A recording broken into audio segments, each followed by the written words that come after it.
for people to understand that we may not make change overnight, you know, given that pharma's been working on these legislators.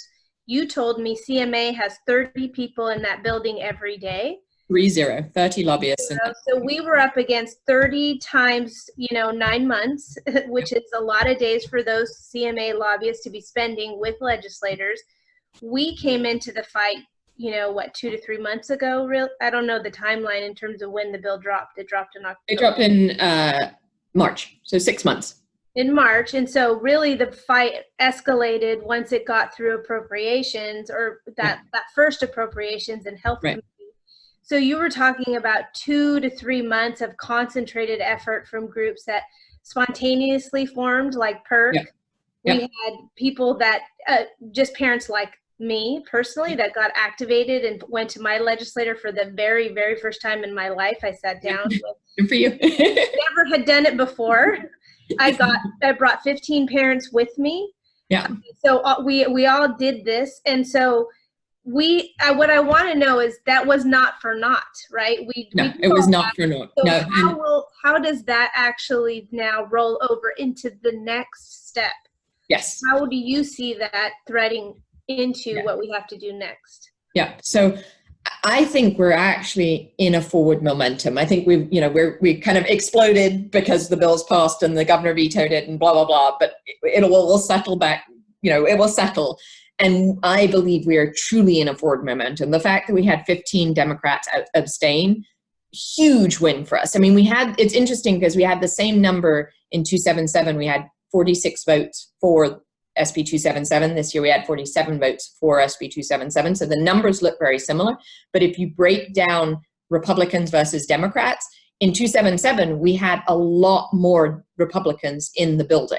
And so most of those no votes and abstentions were from Republicans, not from Democrats. I think we had 5 Democrats in the assembly.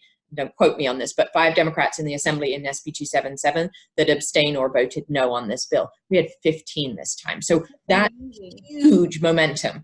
And I would say even in the Senate, we had legislators that were concerned. They may have voted yes, but they voiced their concerns. So I really think the tide is shifting and we have to use that momentum.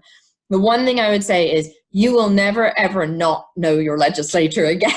Yes. And that's what I say to everyone. Like, you have to continue. We have to continue going to their coffee mornings, going to their public events, meeting with them, meet with them on stuff that they are interested in. Look at what bills they passed this year. What is it that you can help them with that's not vaccine related? That's, every legislator has either an education bill, an environment bill, a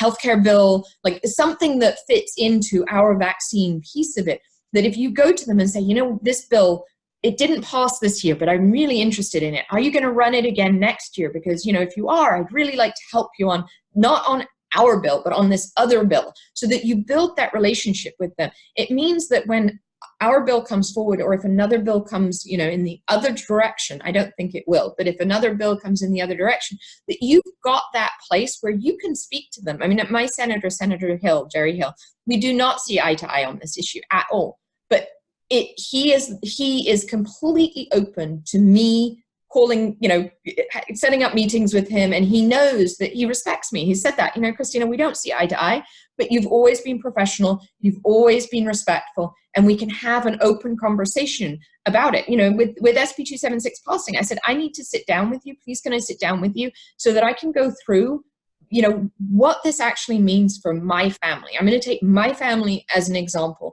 and I'd like you to help me find a doctor that will write a medical exemption next year or the year after, whenever it needs to be, for my kid who has 3 doctors saying they shouldn't be vaccinated because of the genetics.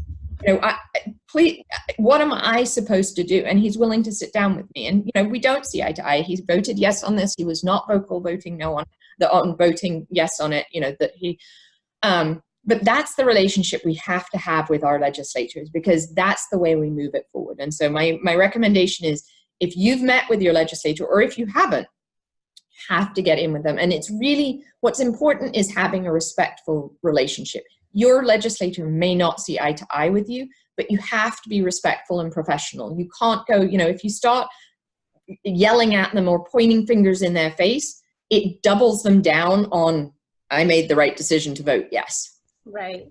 Because they think of us as whack jobs still currently. It's interesting because I don't think they think of us individuals as whack jobs. I think the media portrays us, and you know, when we go a little crazy, which I think had to happen on Monday. I'm not saying anything against that, but you know, it definitely solidifies, oh, they're part of that. I think on an individual basis, if you ask every staffer, the people that you met with and you talked to, were they crazy mamas?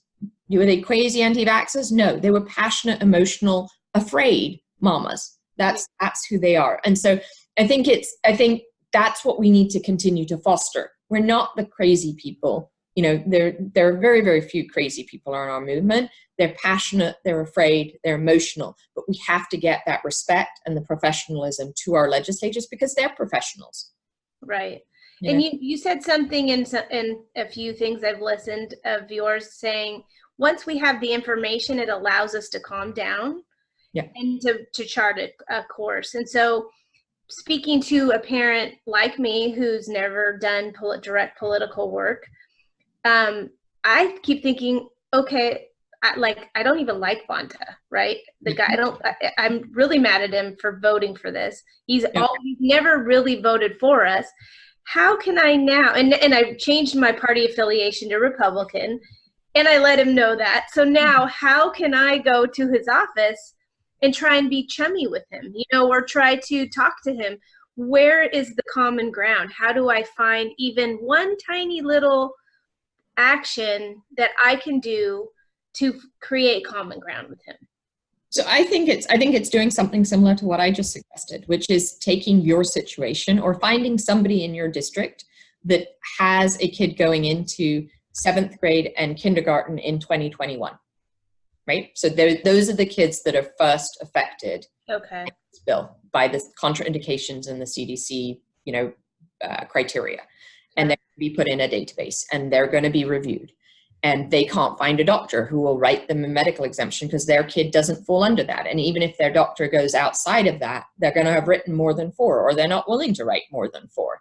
So I would find that parent and bring them in. And make, you know, obviously the parent has to agree, but to make them the example. This is, and I think Bonta especially, I mean, we had parents that went to him and said, you know, this is our concern. And he was just like, no, I believe you would be covered because of family history. And they said, I don't think we would. He gave Pan a whole bunch of people and Pan just refused to comment on them and whether they would be covered by this bill or not. But I think the comment from Bonta was, we can't tell you if you are or not. Right. So I would now, so now I would take the parent in with that situation that they're going into kindergarten or 7th grade in 2021. And I would say, look, this is my situation. My situation is that I have a kid, that I have a doctor who is legitimate, licensed, has said that my child shouldn't get vaccinated. I cannot find another doctor to write another medical exemption. They are not under the CDC contraindications. It's based on my family history. It's based on genetics. It's based on a sibling having a reaction or my kid having a reaction that wasn't bad enough. So I am put in a position, I can't homeschool. I can't move out of state. I'm put in a position where I now have to vaccinate my child. What do you recommend I do? Do you recommend I go against my doctor's orders? Or how do I navigate this? And put it on the legislatures in every district. We need this to happen in every district. Put it on the legislatures to say, please help me. I'm your constituent. I voiced my concerns before this. I need your help to navigate this process. I don't know what to do. And put it on them. And I think that awakens them. That says, you know, if my kid gets injured, you're the one that I'm going to blame for it. And, you know, it's funny because Penn made this whole thing of, you know, you don't want measles in your district. You don't want the people coming to you and saying, oh my God, we've got measles in your district because you voted no on this bill. I can guarantee you, you do not want a vaccine injured kid in your district because our movement is so much more vocal, so much more aggressive in lawsuits, so much everything. Like you want that to happen. And so it's that conversation, and we need to have that conversation now, not in 2021. Yeah. We need to continue the conversation because, as I said, our organization is bringing forward legislation. I'm pretty sure there are others. I mean, we need to get it picked up by a bill author, but those conversations now in September, October, November, December, if you're having those conversations with your legislators, they're gonna, when we go to them and say, look, we've got a bill to clean this mess up. Oh yeah, so-and-so came to my office. I have no idea what they're gonna do. Right. We need to look at this and take this seriously. Does having more than one, does having 100? Oh yeah, as many as you can. So as many people as possible, we could Yeah. bring them through the legislature, our particular assembly or senator or both. Both of them, yeah. So one thing I know, people are very afraid of their personal information being in the hands of somebody like Pan, you know, say, so now we bring our child and all of our personal data to our legislature. Is there a threat that could be? I think you can ask for it to be kept confidential.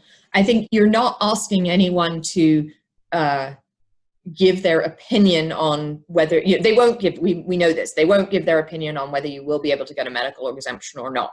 What you're asking them is for advice of what to do next. So what I just suggest you saying is all you need to say. If they say, well, you know, can we look at your medical records? I would give them, but I would completely redact, including the doctor's name. Okay. I would redact all the information that just gives the basic information. I mean, I handed over I actually gave it to Bonta. I gave my kids all the information, including their genetic testing, including all of the research articles that backed up their genetic testing, including, you know, a letter from Yehuda Schoenfeld, the top expert in the world, saying that our medical exemption was viable. You know, I gave all of that because I wanted to see what their answer was, because I truly believe if we were in one of those checkpoints, that if we were going into 2021, when that comes, we wouldn't get a medical exemption. Yeah. I wanted to see what they said. I think you can make it as general or as specific as you want, but I think you can redact all the information and you can say, you know, I'd really like it to be kept confidential, that it is my child. I'm sharing this with you confidentially, but if you go forward and talk, please don't put my name with it. Can we trust they will keep it confidential? I think if you ask them to, I would put it in writing. If you're sharing medical information, I would put at the top of it, confidential, please do not share, you know, please do not share my name associated with this. And I think they have to. I mean, you could sue them if they didn't. So right. Okay. So can you and I work together on a list of questions that people could, and could you provide these articles that you mentioned so that we could put a packet for parents together to say, visit your legislature, take these things, submit these things, ask these questions. Yep. Mm-hmm. I think that would be an amazing way to activate. Yeah. This is a real easy entry point because it's personal. Yeah. People can get individual answers for themselves, and then it puts additional pressure on the legislature. Yeah, and I would say your ideal person is somebody going into kindergarten or 7th grade, but I would say anybody who is not past 8th grade. So if you're you know, basically grandfathered out into high school, you know, past high school, then I wouldn't take those people necessarily. But anybody that, because, you know, even our 1st graders that are grandfathered in, they're going to get to 7th grade at some point and have to go with this. So I would take anybody that is in this situation, and I would make it personal for today, because you're trying to work out what's going to happen. Okay. Yeah. I want to do a quick side note. We heard the number 4,000 exemptions. Yeah. When you and I spoke the other night, you said it was 4,000 exemptions for kindergartners. Yeah. We actually have how many exemptions in the state? So we extrapolated that for our fiscal analysis of this bill, and we extrapolated it to, I think, about 55,000 in any year. Okay, so it's a much larger number. 12. Yeah, it's K through, if you take about 4,500 per year, K through 12, and then you have preschool, daycare, nursery, which not all kids go into. And so we kind of, I think, used half of that number for those years. And so we extrapolated it to about 55,000 medical exemptions. Now, that's not the case this year or next year, because we still have personal belief exemptions that are grandfathered in. So they're with personal belief exemptions that don't have medical exemptions on file. But that we believe once you have full sort of take all the grandfathering of personal belief exemptions, but there'll be about 55,000 kids with medical exemptions. Okay. And currently, we don't know if if going into this new school year, we won't even know if any new medical exemptions will be submitted. It's hard. Well, I mean, I think, so for 2019-20, this school year we're in, they report on that in about January, February. They give out the numbers. Okay, great. Okay, I'm just going to take a quick break and say we're talking to Christina Hildebrand of A Voice for Choice. This is if we don't edit this whole interview and chop it up into pieces, but we're talking to Christina, and she's giving us some updates on 276 and what A Voice for Choice has done. We've covered amendments, and I want to move into now how the law is going to roll out, if you even can tell us that. I mean, we've got how the Health Department, California Department of Health, will interpret it, how it'll go into effect, and who exactly is grandfathered, which you spoke to a little bit just a second ago. Yeah, so we put out a document last night that basically is what's the implication for your child, because we have had in the last 2 days, probably, I don't know, my inbox is at 1,000 and I'm just like, I'm like, I don't even know where to start with it. Yeah. Many of those emails are people saying, my kid is in 2nd grade with a medical exemption that was written by, you know, this doctor or this. My kid has an IEP. My kid's homeschooled. My kid's this. My kid and my kid has a personal belief exemption still. You know, those types of things. And same thing with my phone blew up in the last 3 days as well. And so what I put together, and we're doing a full analysis of the bill, but what I put together, sort of the quickest thing I wanted to get together, was a document that basically says, if your child is X, Y, Z, this is your situation. Okay. 2020 and in 2021. And we put that together, and I think we can probably put a link to it, but it's on our A Voice for Choice Advocacy, avoiceforchoiceadvocacy.org/SB-276. We'll have it up there.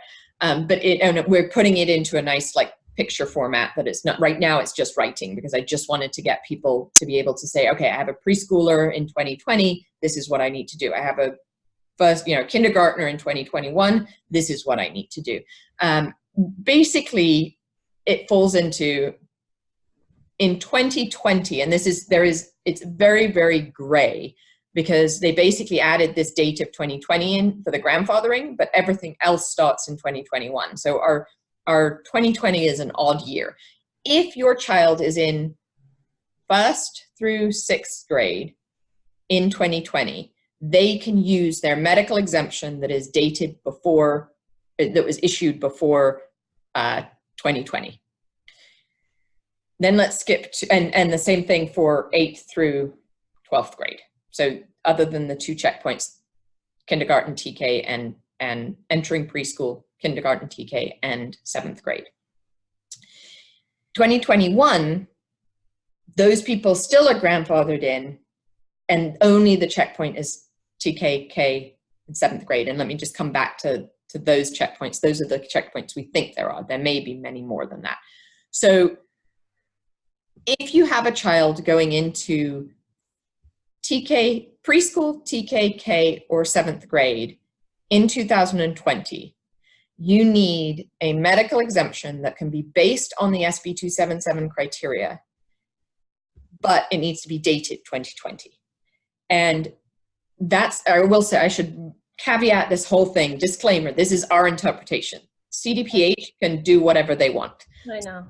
This is our interpretation. We've been lucky in the past that CDPH, often we argue with them on certain things and they go, oh yeah, okay, we agree with you, because we most of the time in more detail than stop there. You said you can argue with CDPH. Let's table that and discuss that later. We'll come back to that. So in 2020, that's the key. In 2021, kids entering preschool, TK, 7th grade will have to go through this electronic filing system. Their doctor has to file it. The doctor has to put it into the system, and it has to be CDC contraindications and precautions. Actually, we should come back to that as well. It has to be the CDC, ACIP, or AAP medical exemption criteria, which don't actually exist, and we'll talk about that in a minute. But let's assume it's the CDC, ACIP, AAP, which are basically all the same thing. guidelines, which are contraindications and precautions. Now, there is a second step where you can use family history, but it's not clear what that family history means. And so the doctor would input that information.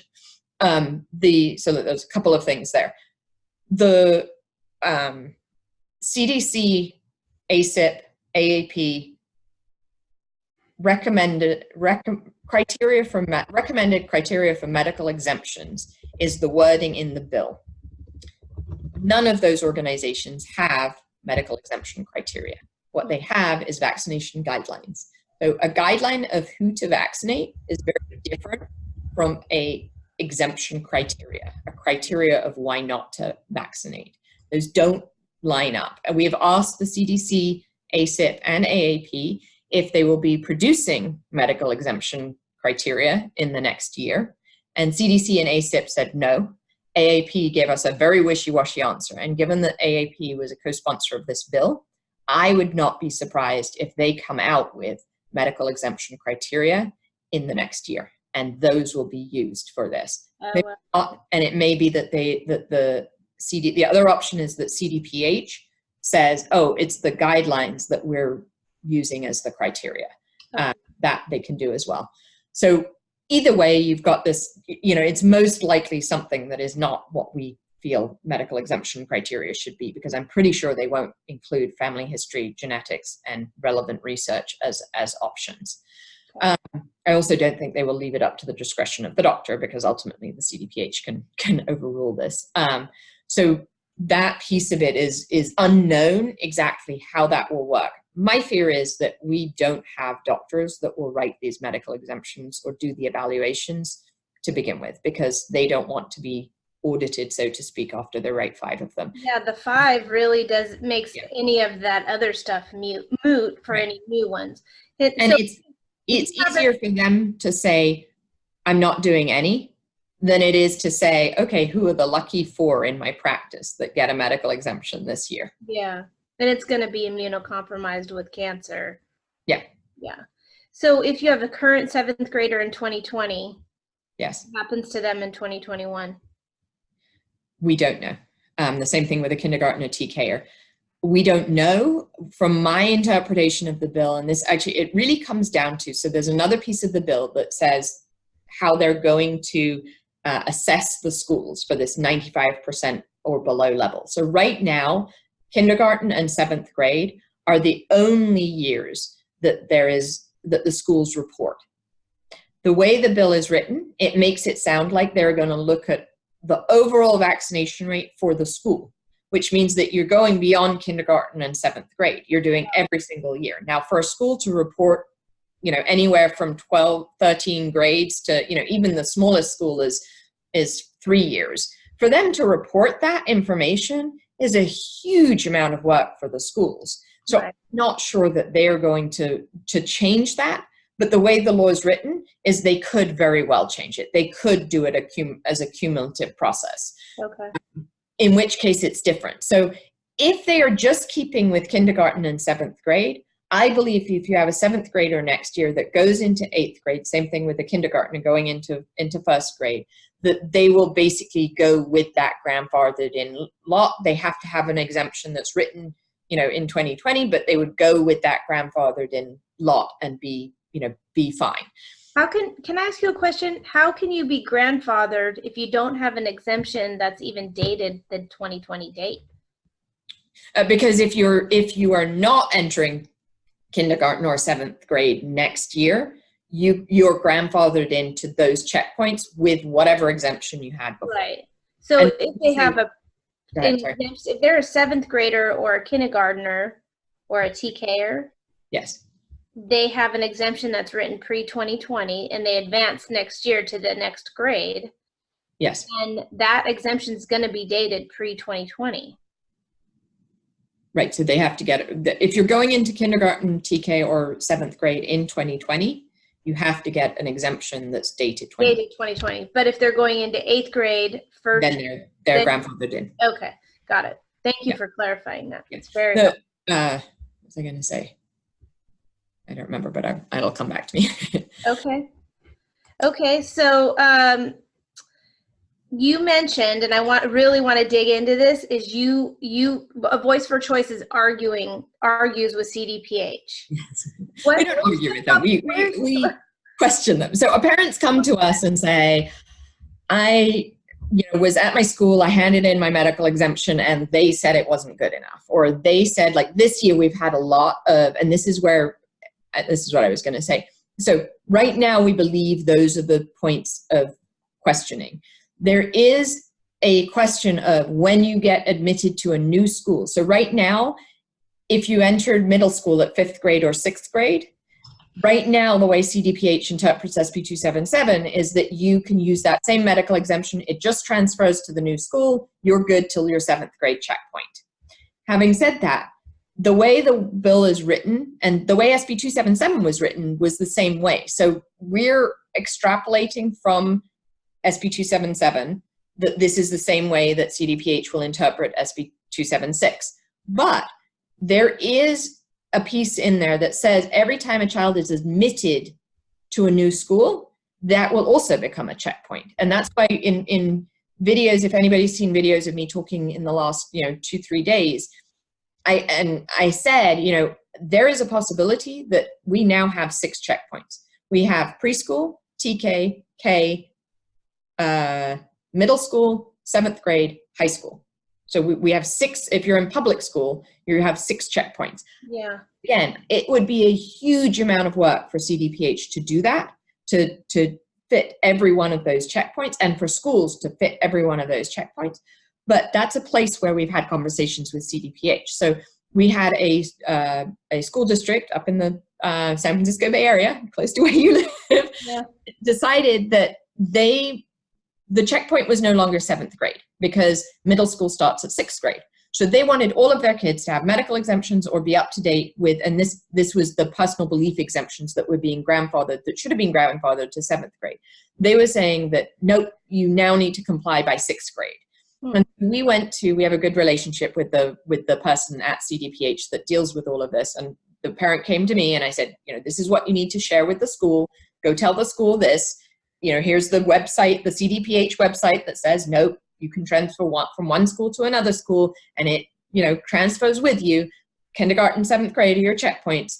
And the school still said, no, we don't, we disagree. We're going to talk to CDPH.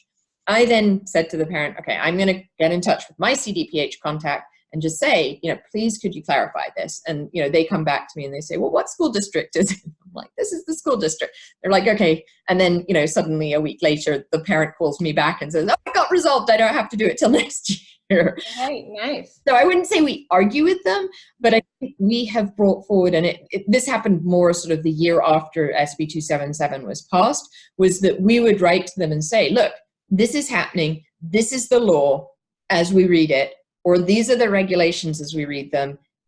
Can you please verify that we're reading it correctly? And I would say more often than not, they came back and said, yes, that is a correct interpretation, or, let us talk to the school, and yes, that's a correct interpretation. Or we also had one school district in the Bay Area that the nurse decided to take it up. It wasn't the nurse, it was whoever does the reporting, decided to take it upon herself that she didn't like the reasons that were being given for the medical exemptions. She decided that, this kid that has a family history of autoimmune disorders, she didn't like that reason for the medical exemption.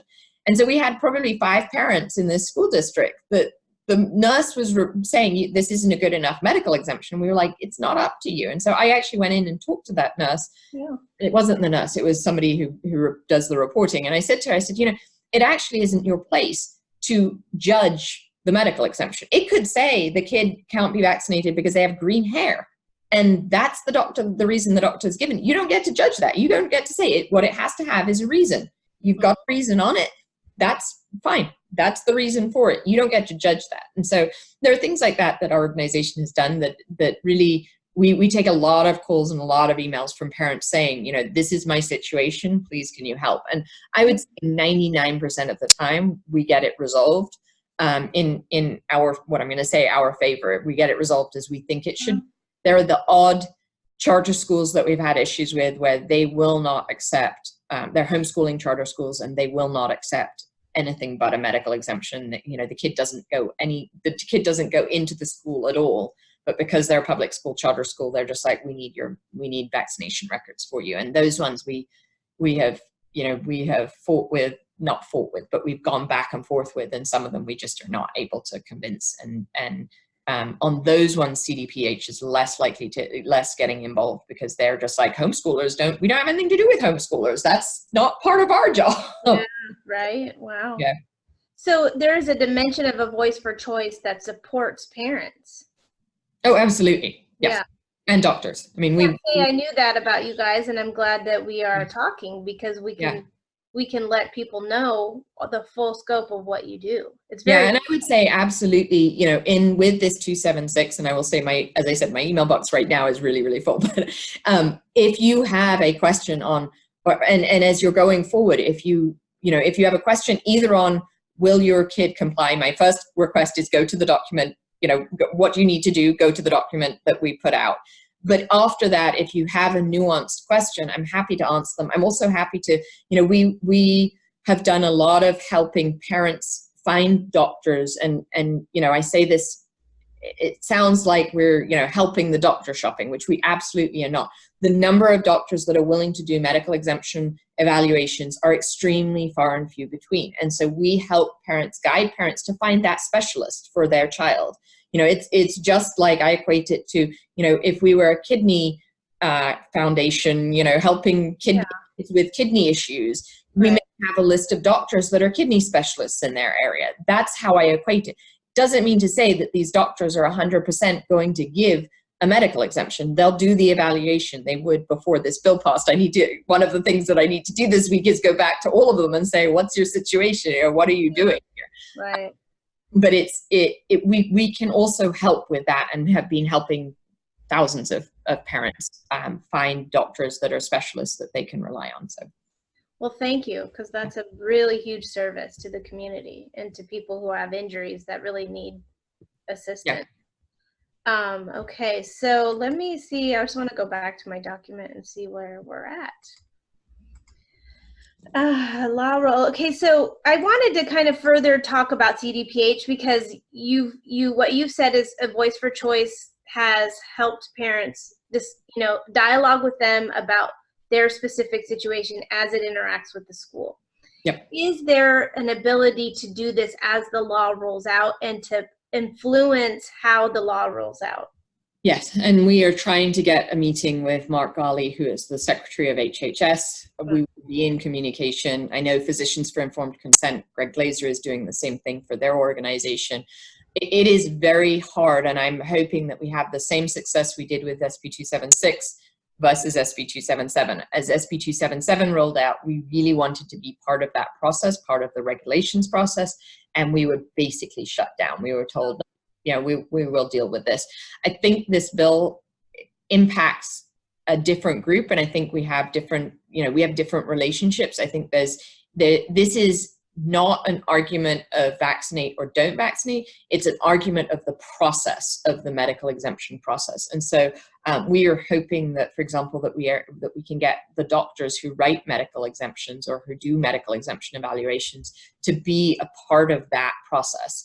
I don't know that we will be successful at that, but that's what we're trying to do. Because one of the things that I realized as we were going through SB276 is that Penn, says, oh, well, the CMA is on our side. They represent doctors. We have the oncology, the pediatrics and the this and the that, all of these doctor organizations on our side, and they all think this is a great bill.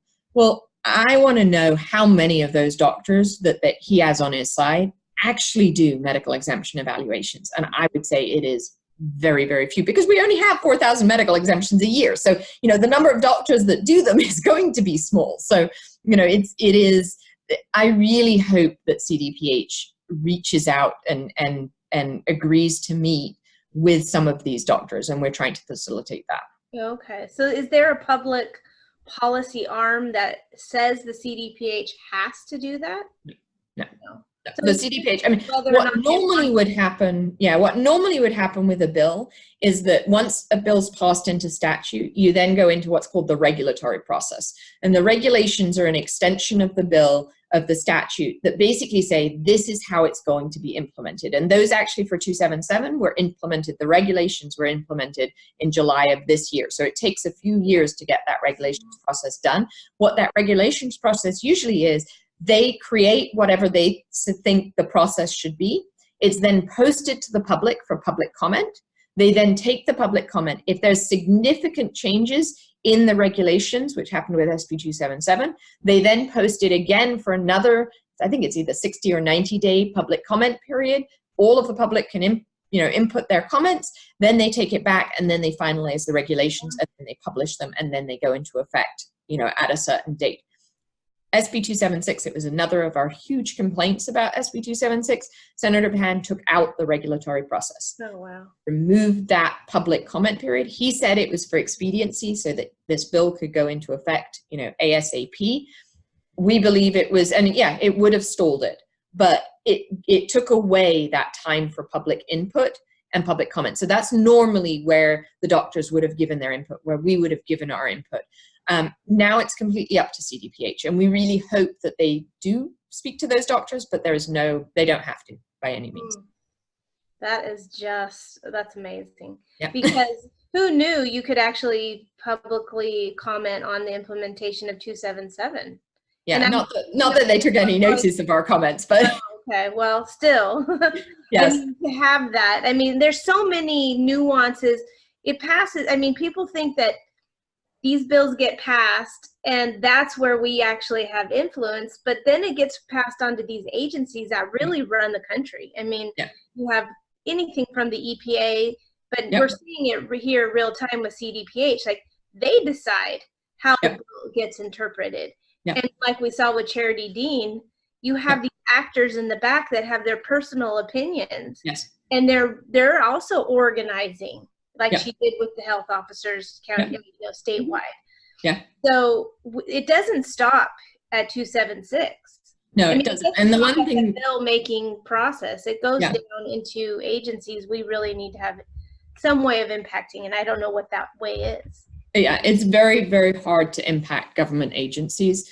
You can see it with, the EPA is a perfect example, right? So there are so many I don't think there's one environmental group that likes what the EPA is doing and what Trump and the EPA are doing. But for them, even these humongous organizations, they still don't have a way to influence what's going on inside the EPA. So for us to think that our movement can impact CDPH, I hope we do. I hope they recognize that we have legitimate concerns, that it would be better for them to work with us than work in confinement and then just roll it out, because there's going to be backlash, and because they are reliable. That ultimately to me is the piece that you better put something in place that works, because otherwise you're going to have a ton of lawsuits. So I really do hope they do, but it's hope, and I don't know how much likelihood there is. I will say, again, it's a very, very hard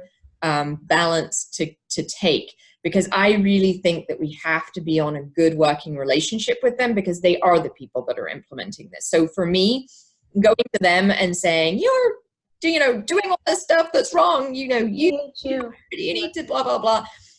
Don't get me wrong, Charity Dean is separate to this, and we should talk about her, but she's separate to this. But because of what she's done and what we've uncovered. But from my perspective, my working relationship with the people that are implementing SB277 on a daily basis has allowed me to help hundreds, if not thousands, of parents get their kids in school. And so to me, I don't want to point fingers at that person. They're just doing their job. Yeah. Same thing with the CDPH and the HHS implementation. We have to start off at least with a good working relationship, because they're the ones that have the complete control. Yeah. They don't need to talk to us. If we piss them off, fine. You know what? All of your kids are out of school. Yeah.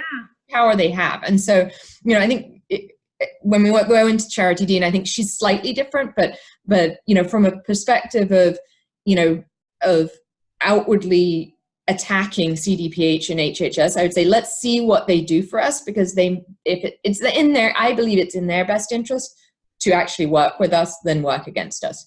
Yeah, I agree.